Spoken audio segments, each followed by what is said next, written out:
Amém. Abra sua Bíblia, Jonas capítulo 2. Hoje deveria ser o reverendo Rubens que iria trazer a palavra, mas ele ficou o dia todo fazendo exames médicos, não está muito bem. Nós vamos até orar por ele daqui a pouco. Então nós trocamos, eu falo hoje e ele fala na última semana. Jonas capítulo 2.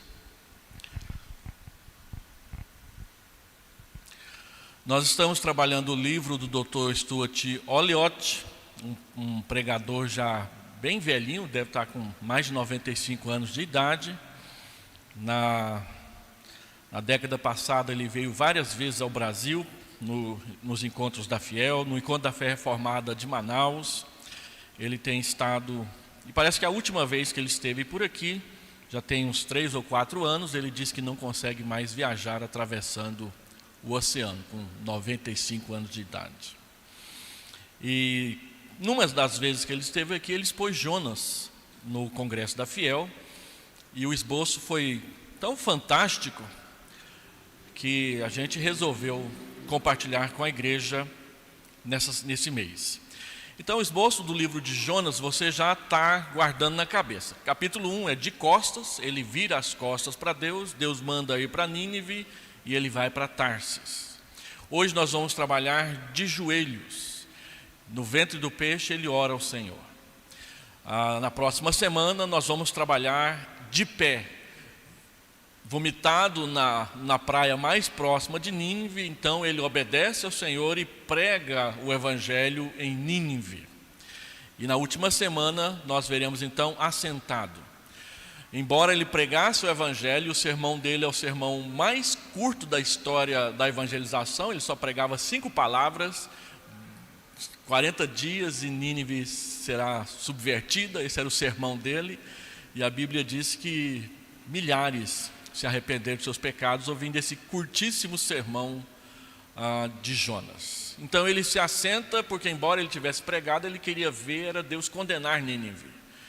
E ele tem uma experiência com Deus ali, onde Deus mostra que nós temos que aprender a amar como Deus ama e a quem Deus ama. De costas, de joelhos, de pé, assentado. Você já decorou? Agora tenta esquecer. Tem desde 2011 que eu estou tentando esquecer esse esboço. Então vamos lá. Jonas capítulo 2. Então Jonas, do ventre do peixe, orou ao Senhor.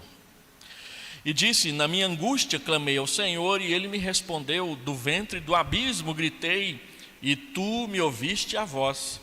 Pois me lançaste no profundo, no coração dos mares, e a correnteza e a corrente das águas me cercou. Todas as tuas ondas e as tuas vagas passaram por cima de mim. Então eu disse: lançado estou de diante dos teus olhos, tornarei porventura a ver o teu santo templo? As águas me cercaram até a alma, o abismo me rodeou, e as algas se enrolam na minha cabeça. Desci aos fundamentos dos montes, desci até a terra, cujos ferrolhos se correram sobre mim. Para sempre, contudo, fizeste subir da sepultura a minha vida, ó Senhor, meu Deus. Quando dentro de mim desfalecia a minha alma, eu me lembrei do Senhor, e subiu a ti a minha oração no teu santo templo.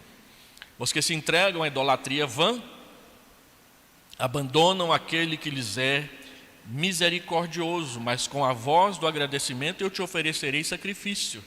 O que votei, pagarei. Ao Senhor pertence a salvação. Falou, pois, o Senhor ao peixe, e este vomitou a Jonas na terra.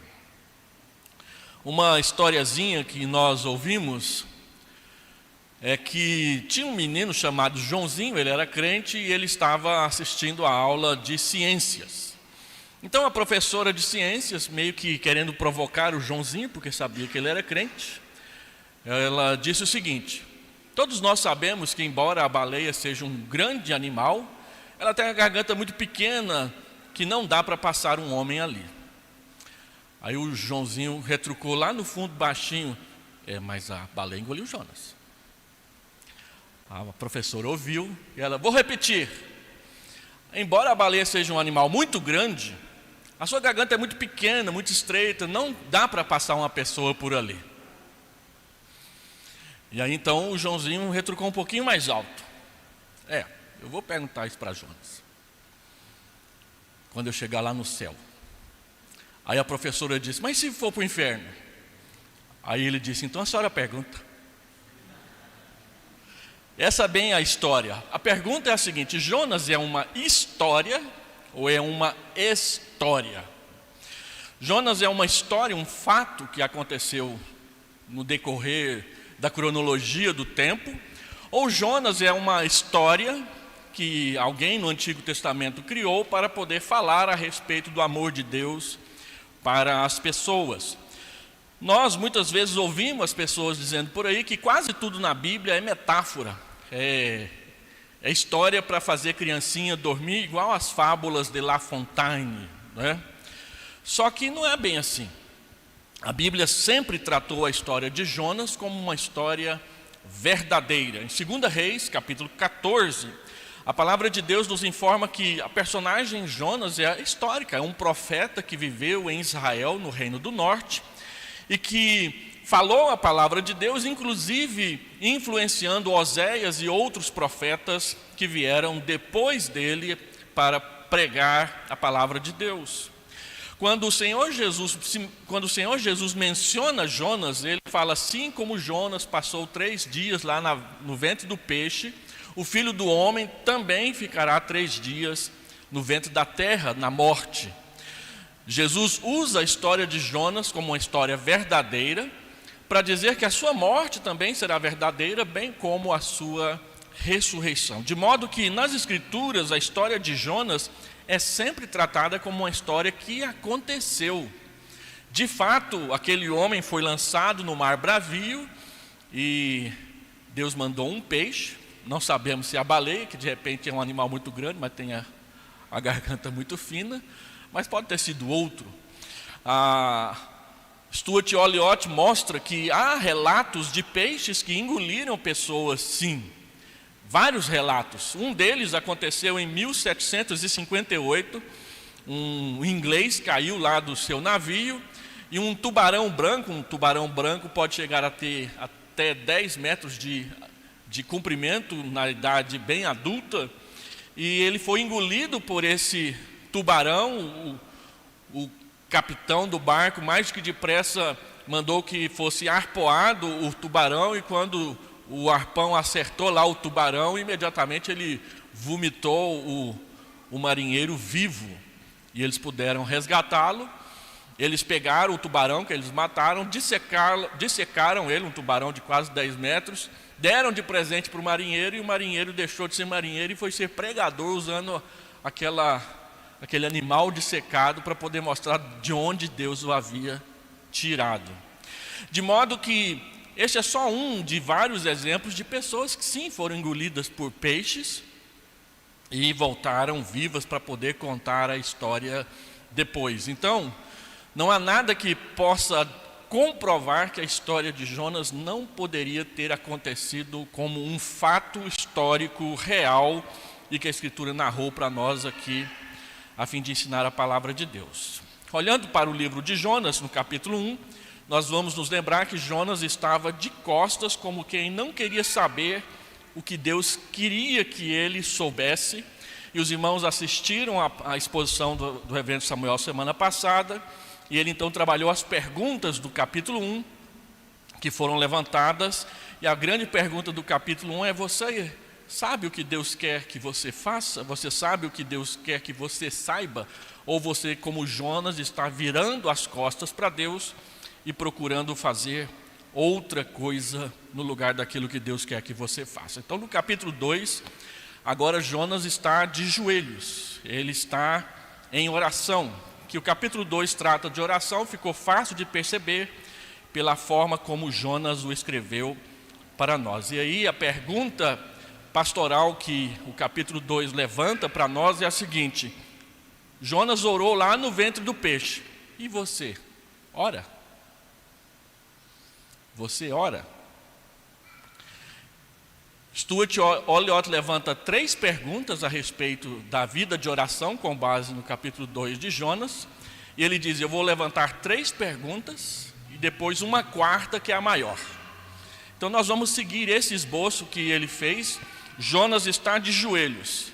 E a primeira pergunta que o capítulo 1, verso 17 de Jonas faz para nós é a seguinte: você tem de ser forçado a orar? Porque o versículo 17 diz que Deus deparou um grande peixe para que tragasse a Jonas, e esteve Jonas 3 dias e 3 noites no ventre do peixe. E aí o capítulo 2, então, no ventre do peixe, há 3 dias e 3 noites, Jonas orou ao Senhor. Jonas foi obrigado a orar quando ele estava nessa situação. Assim como Jonas, você, eu, nós somos também forçados a orar, ou nós temos um compromisso de uma vida de oração mais obediente, mais dependente, mais real e mais constante. O fato é que Jonas não tinha orado antes. Quando todos estavam, corre para cá, corre para lá, tentando salvar o navio, a Bíblia diz que Jonas estava lá dentro do porão, dormindo profundamente. Ele não estava orando, ele estava de fato dormindo. Deu as costas para tudo o que estava acontecendo ao seu redor. E aí a palavra de Deus diz que houve uma conversa, e Deus usa as palavras dos marinheiros, Deus usa as palavras de Jonas. Eles percebem que tudo aquilo está acontecendo por causa de Jonas. Eles resolvem lançá-lo ao mar, e quando ele é lançado ao mar, a Bíblia diz que a tempestade se acalma. O texto dá a entender que a tempestade se acalma antes de Jonas se afogar. Você talvez não saiba nadar, você cai na água, você ainda sobe e desce umas 2 ou 3 vezes antes de não dar conta mais.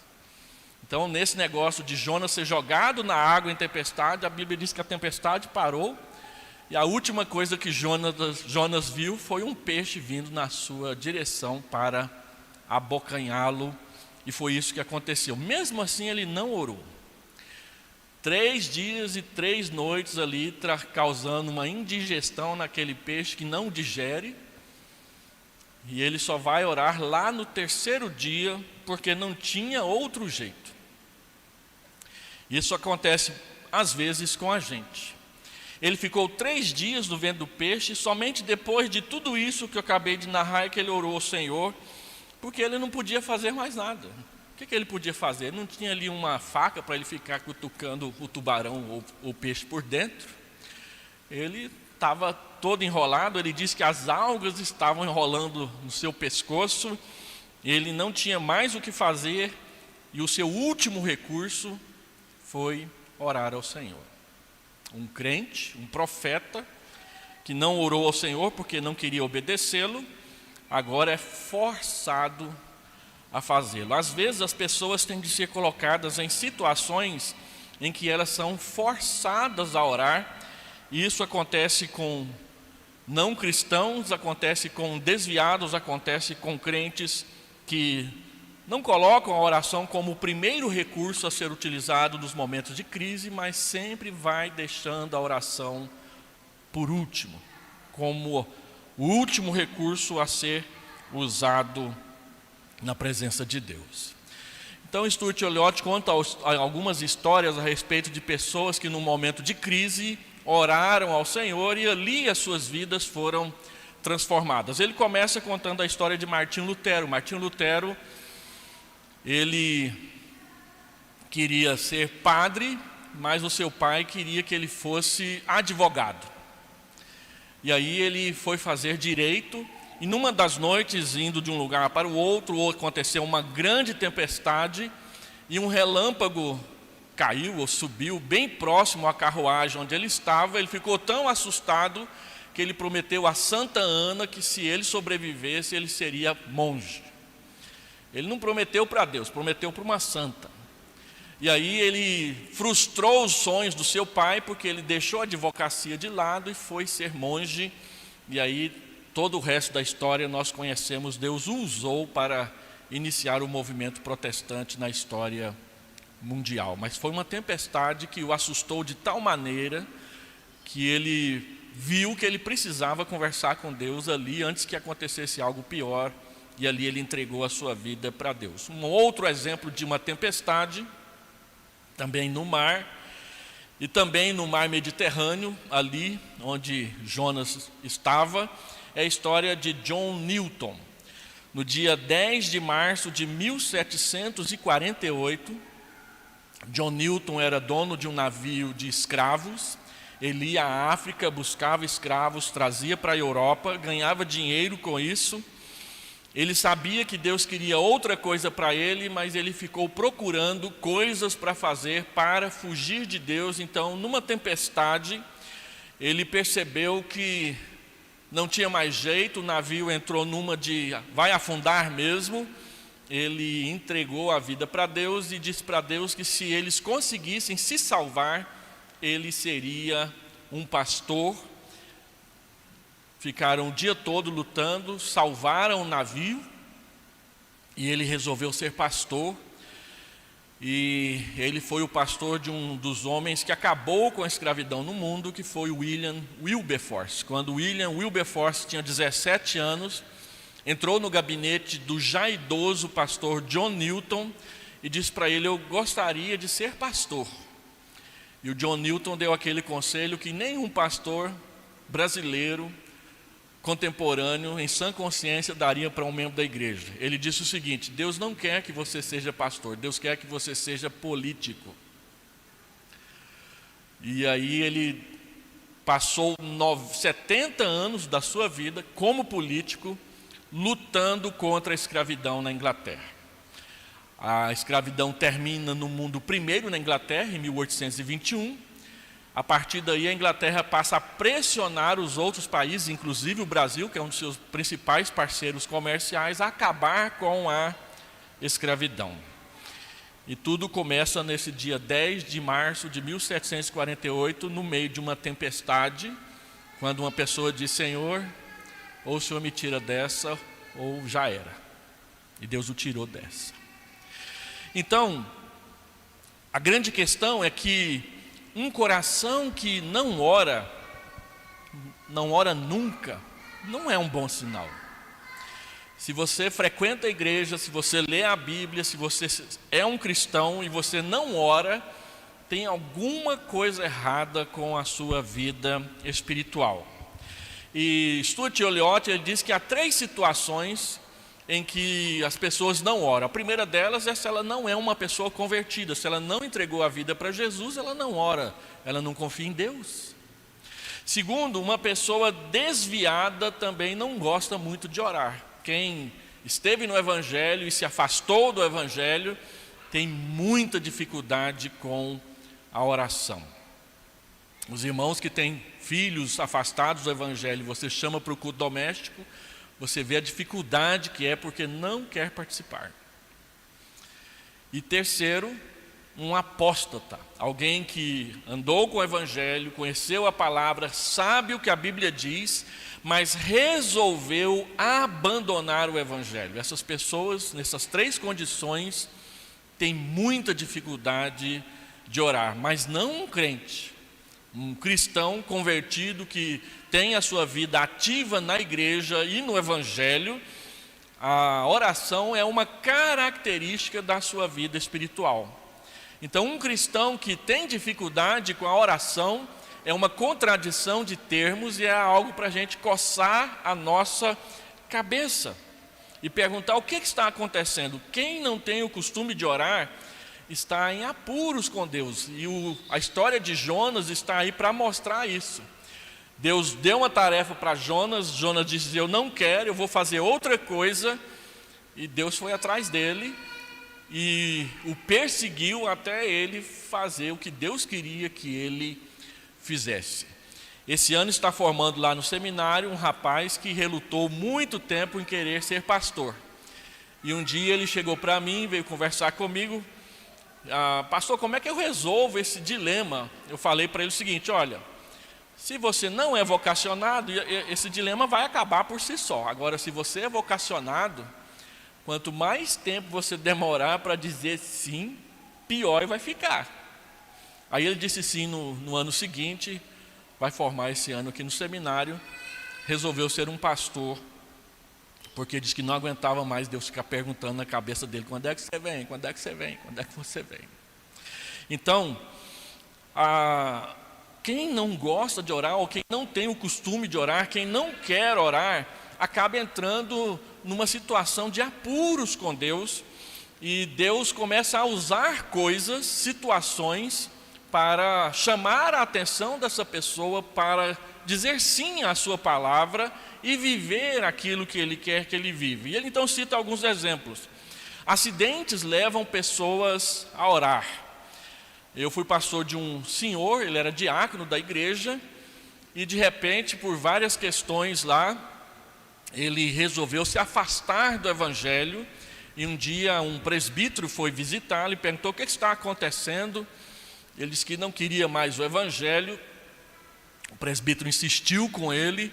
Ele disse: não, eu só volto para a igreja se Deus me quebrar. E o presbítero disse: toma cuidado, Deus quebra.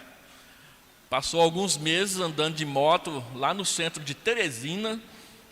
Ele sofreu um acidente e quebrou as 2 pernas. Aí ele se lembrou da conversa com o presbítero: Deus me quebrou mesmo. E aí ele, não sei se ele voltou para a igreja. Ele tinha voltado, espero que ele ainda esteja lá. Mas às vezes acontece isso. Acidentes levam pessoas a orar. Lutero resolveu seguir a vocação dele por causa de um acidente com um relâmpago na carruagem que ele estava andando. Doenças levam pessoas a orar. Nós estávamos orando aqui na igreja por uma pessoa. 2 dias depois que nós oramos por essa pessoa aqui na igreja, o pai dela me ligou: pastor, ora pelo meu filho. Era uma pessoa que foi criada no evangelho, mas que havia se afastado. E ele pediu, ligou: ora pelo meu filho. Doenças, enfermidades despertam as pessoas para orar, porque elas começam a perceber que precisam, que carecem, que dependem da ação de Deus nas suas vidas. O luto leva pessoas a orar.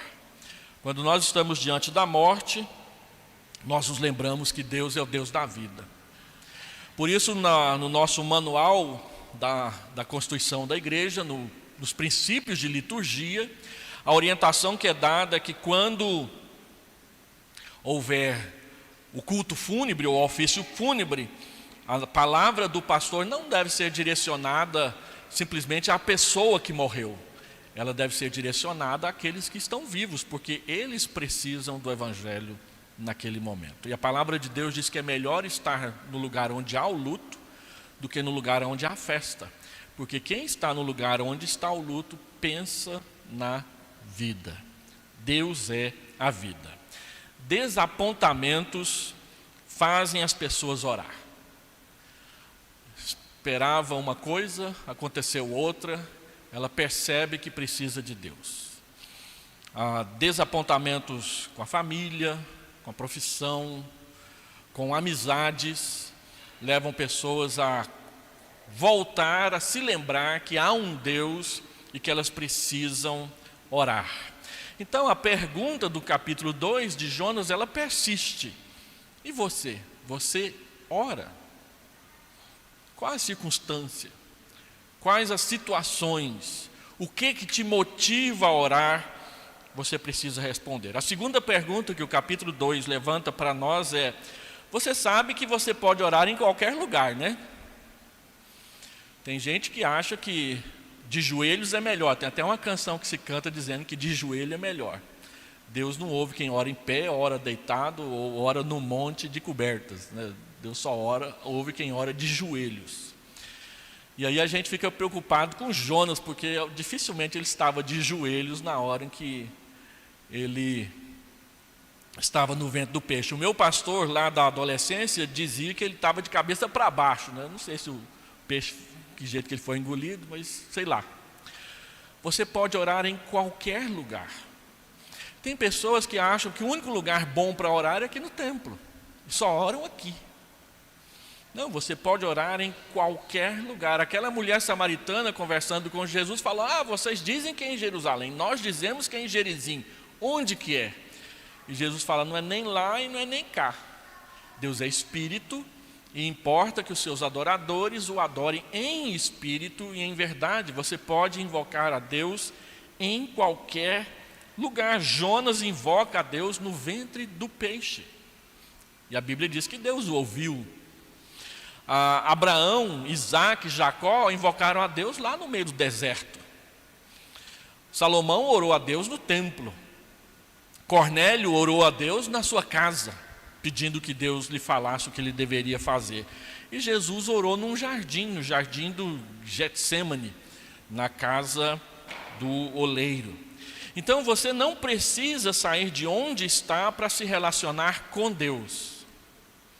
Onde você estiver, a palavra de Deus diz: entra no seu quarto, fecha a porta, e no secreto e no silêncio do seu quarto, converse com Deus. Você pode fazer isso onde quer que você estiver. A palavra de Deus ensina para nós que não existe um lugar que é mais sagrado do que outros. O palco aqui da igreja não é mais sagrado que a nave do templo. Tem gente que chama o palco de o santo dos santos, o altar, né? Algumas igrejas colocam cortinas, aquelas cortinas imensas, pesadas, que depois de 5 anos dá dificuldade para tirar, para lavar, porque está tudo empoeirado.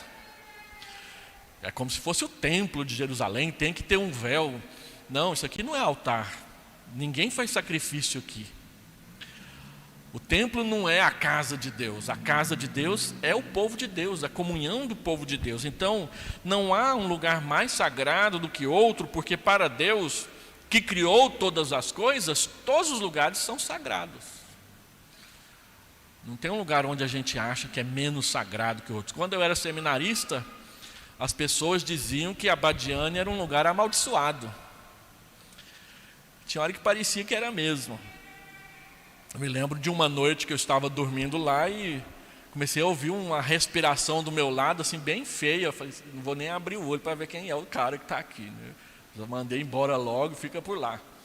O pastor que me substituiu foi dormir na mesma cama que eu dormi, disse que uma noite ele levou um empurrão, caiu da cama. Não sei se ele teve um pesadelo e caiu, mas tinha muita coisa estranha, demoníaca lá naquela cidade. Mas tinha muita misericórdia também. Pessoas conheciam o evangelho lá. Pessoas estão conhecendo o evangelho lá. A nossa igrejinha lá, que muitas pessoas disseram que era para fechar, está agora com um templo para 200 pessoas e está quase se organizando em igreja independente lá em Abadiânia.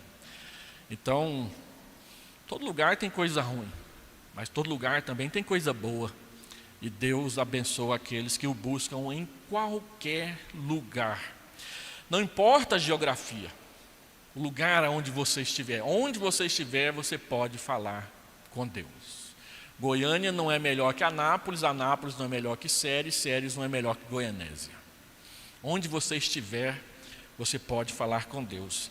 E Deus não espera a sua condição espiritual melhorar para Ele vir conversar com você. Tem pessoas que dizem: eu não vou na igreja não, minha vida é muito torta, pastor. Para mim não tem jeito, pau que nasce torto, morre torto. Só que Deus tem a característica de endireitar pau torto.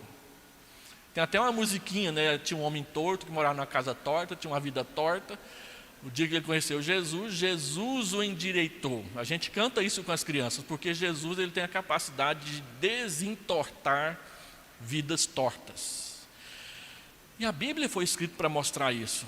Deus amou o mundo de tal maneira que deu o seu Filho único para que todo que nele crê não pereça, mas tenha a vida eterna. Então não importa a sua condição espiritual, há um caminho de volta. Jesus diz: eu sou o caminho e a verdade e a vida. Ninguém vem ao Pai senão por mim. Então, onde você estiver, qual caminho torto que você escolheu, há o caminho da volta, há um caminho que leva para Deus. Esse caminho é Jesus, Ele se revelou a nós. Se você se sente trancado, se você se sente abandonado, se você se sente isolado, a Bíblia diz: há uma porta. A porta é Jesus. Você pode entrar por ela e você pode sair por ela. E a palavra de Deus diz que aquele que entra pela porta e sai pela porta encontra pastagens, encontra alimento, encontra uma nova vida do outro lado da porta. A gente também canta com as crianças: a porta é uma só, porém 2 lados há, dentro e fora. De que lado você está? Você onde está? A porta é uma só, porém 2 lados há. Eu já estou dentro, você de que lado está? A porta é Jesus. Então, a segunda grande pergunta de Jonas é que você pode, a segunda grande questão é que você pode orar em qualquer lugar. E a pergunta é: você sabe disso? Você que está aqui nessa noite, sabe disso, que você pode orar em qualquer lugar? Se não sabe, agora sabe. A terceira pergunta que o capítulo 2 de Jonas levanta para nós é: você percebe que por melhor que você ore, ou por melhor que seja a sua oração, Deus não permitirá a você que pare de andar no caminho da obrigação? Você sabe disso, né? Então o versículo 10 do capítulo 2, que é o último versículo, ele diz assim para nós: falou, pois, o Senhor ao peixe, e este vomitou Jonas na terra. E aí, quando começa o capítulo 3, veio a palavra do Senhor a Jonas segunda vez, dizendo: vai à grande cidade de Nínive e prega contra ela. Ou seja, aquilo que Deus havia falado para Jonas lá no capítulo 1, é a primeira coisa que Deus fala para Jonas depois que ele sai do ventre do peixe. Ou seja, você perdeu tempo, rapaz. Você já podia estar lá em Nínive, ter terminado a sua tarefa faz tempo. O Stuart Eliot fala de um membro da igreja dele que tinha um problema com Deus que ele não queria resolver, e ele perguntou num aconselhamento pastoral lá o que fazer, e o pastor perguntou: quanto tempo você tem esse problema? 40 anos. Tem crentes que carregam problemas de birra com Deus há 40 anos. E a verdade bíblica é a seguinte: no dia que você resolver essa birra com Deus, a primeira coisa que você vai ouvir é que você já tinha que estar fazendo o que Ele mandou há 40 anos atrás. É o que Ele fala para Jonas. A palavra não muda porque você mudou. Deus não mudou a ordem que Ele deu para Jonas depois que Jonas se arrependeu. O arrependimento de Jonas mudou Jonas, não o ministério dele, não a ordem que Deus havia dado para ele. Então, às vezes, a gente fica brigando com certos textos da palavra de Deus, dizendo: eu não quero isso, eu não obedeço isso, eu não vou fazer isso, e fica ali anos. Fica com raiva, fica estressado, fica mal-humorado.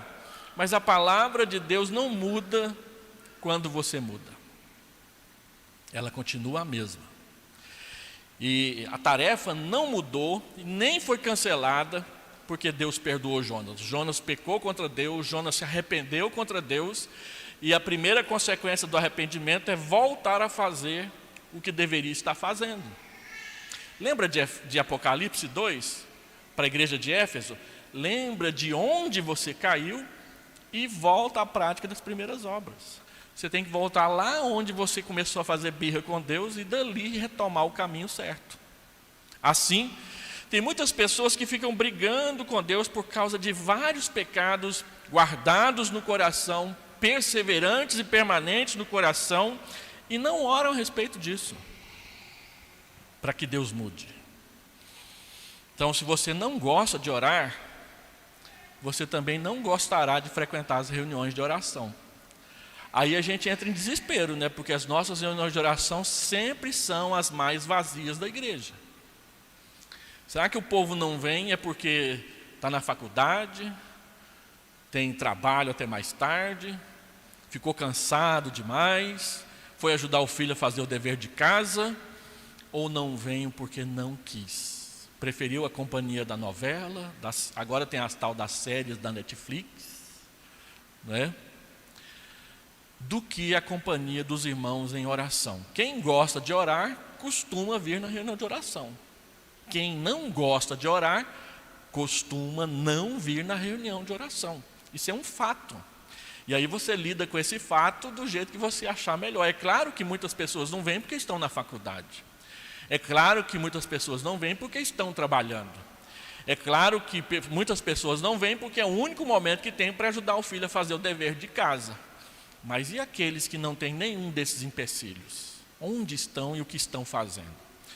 Não vêm, não é porque a reunião de oração é chata, ela sempre é do jeito que ela é.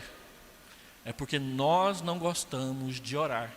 E o capítulo 2 de Jonas mostra até onde pode ir a nossa birra com Deus para a gente não ter que orar. Jonas esperou 3 dias dentro do ventre do peixe, não morreu, e aí então ele orou.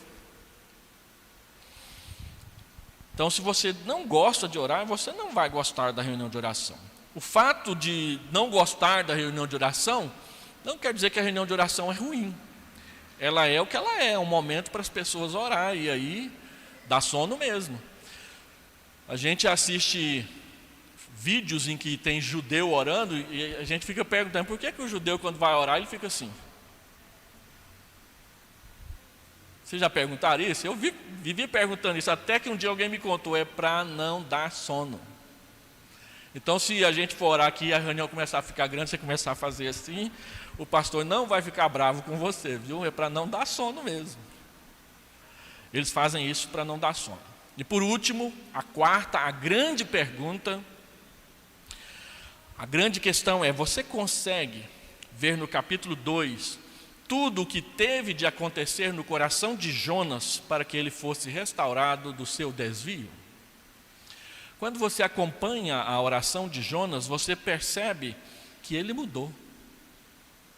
Ele não quer mais fugir de Deus. Ele percebe que ele precisa de Deus. Então Jonas percebeu que Deus realmente é Deus. Olha só, versículo 1 do capítulo 2.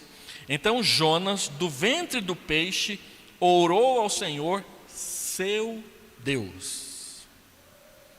Ele não lutou mais com Deus. Ele reconheceu que o Deus que tinha uma tarefa para ele era o seu Deus.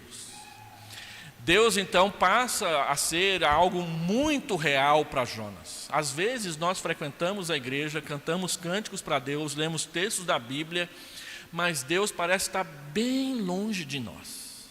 Ou nós parecemos estar bem longe de Deus, mesmo aqui assentados no templo. Lá na Noruega tem um provérbio popular.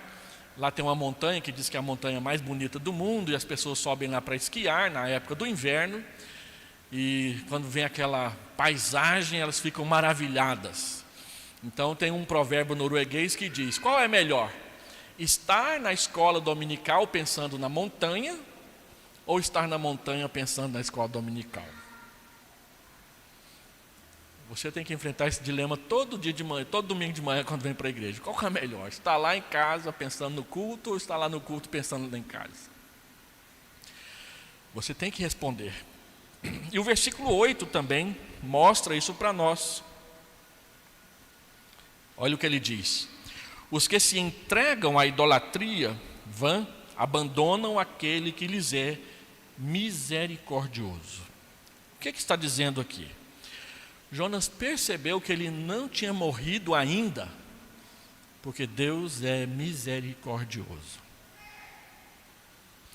Então Deus, que era alguém que Jonas não queria conhecer ou relacionar, agora ele percebe que ele só está vivo por causa da sua misericórdia agindo na sua vida. Você não poderá ser restaurado do seu desvio até que um senso da divindade de Deus tome conta do seu coração. E aí você percebe nas palavras de Jonas o tratamento respeitoso que Deus passa a ter na sua oração. Verso 1, Jonas orou ao Senhor, aquele que tem o direito de dominar e governar a sua vida. Ele diz: na minha angústia clamei a Deus. No verso 4 ele diz: lançado estou diante dos teus olhos, eu estou longe do Senhor. E verso 7, eu me lembrei do Senhor. Lá no ventre do peixe eu me lembrei de que há um Deus. Tem um livro que eu tenho recomendado a leitura dele para os irmãos. Eu vou recomendar de novo aquele livro Reavivamento na África do Sul, traduzido pelo Dr. Augusto Nicodemos. Eu já li esse livro umas 7 vezes. E ele disse o seguinte: você começa a ler alguma coisa várias vezes, você começa a perceber algumas repetições. E aí ele diz assim, vários momentos: de repente eu comecei a perceber que há um Deus no céu. De repente eu comecei a me conscientizar de que há um Deus no céu. Eu comecei a me conscientizar de que Deus é assim. Eu comecei a me conscientizar de que Deus estava querendo algo de mim. Jonas fugiu de Deus, mas ele foi encontrado por ele mesmo assim. Já lembra aquelas brincadeiras que a gente faz com os nossos filhos, de que ele foge para um lado e você o cerca, você vai pelo outro e de repente ele vem correndo e dá de cara com você? Deus fez isso com Jonas. Jonas, eu vou por aqui, Deus deu a volta e de repente, Jonas deu de cara com Deus no meio do caminho. Paulo fez isso. Paulo foi perseguir o cristianismo porque não queria aceitar Cristo, e aí na estrada de Damasco, topou com Deus no meio do caminho. Há um tempo atrás, pesquisando na internet, eu descobri que na estrada de Damasco tem uma estátua de Paulo caindo do seu cavalo. Está lá, num país quase que 100% muçulmano. Na estrada de Damasco tem uma estátua dizendo que foi ali que Paulo se encontrou com Deus. Se algum dia eu for a Damasco, eu quero visitar essa estátua e tirar uma foto dela para eu ter na minha coleção. Não sei se eu vou lá um dia, mas às vezes, fugindo de Deus, você acaba topando com Deus no meio do caminho. A nossa história de conversão é assim. A gente foge de Deus e Ele se encontra com a gente no meio do caminho. Quando fugimos de Deus, acabamos correndo para os seus braços do mesmo jeito. Depois dessa oração, Jonas é restaurado e colocado novamente na mesma missão, no mesmo caminho que ele deveria ter permanecido desde o começo, que era ir a Nínive, pregar o arrependimento e a conversão de Deus, e esse é o tema do capítulo 3, que vai ficar para a semana que vem. Todavia, é importante entender o seguinte: o seu arrependimento é real. Jonas se arrependeu, mas ele é imperfeito. Jonas vai a Nínive, prega a palavra, mas ele prega a palavra com raiva. Ele não queria estar ali. Ele foi por obediência, mas ele não queria estar ali.